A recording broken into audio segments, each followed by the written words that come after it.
पेणहून खोपोलीकडे जाणारी प्रवाशांनी गच्च भरलेली एसटी बस वडवळ टोल नाक्याजवळ आली असता अनियंत्रित झाल्याने टोल नाक्यावरील लोखंडी खांबाला धडकून अपघाताची घटना मंगळवारी दुपारी घडली।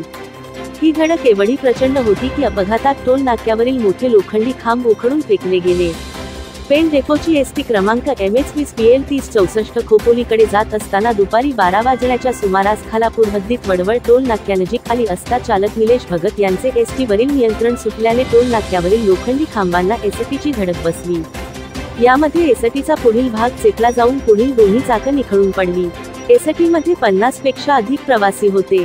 प्रवासी नसीम खान याच्या हाताला आणि चालक निलेश भगत यांच्या पायाला दुखापत झाली असून सुदैवाने इतर प्रवासी बचावले आहेत।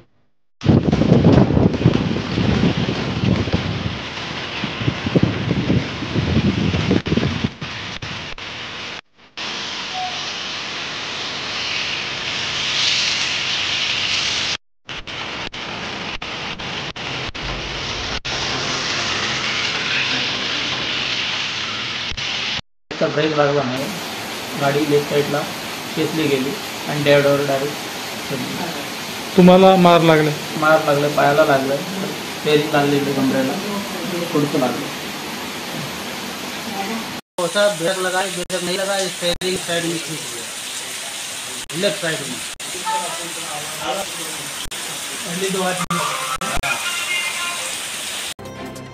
जनोदय करिता दीपक जगताप, रसायनी, चौक।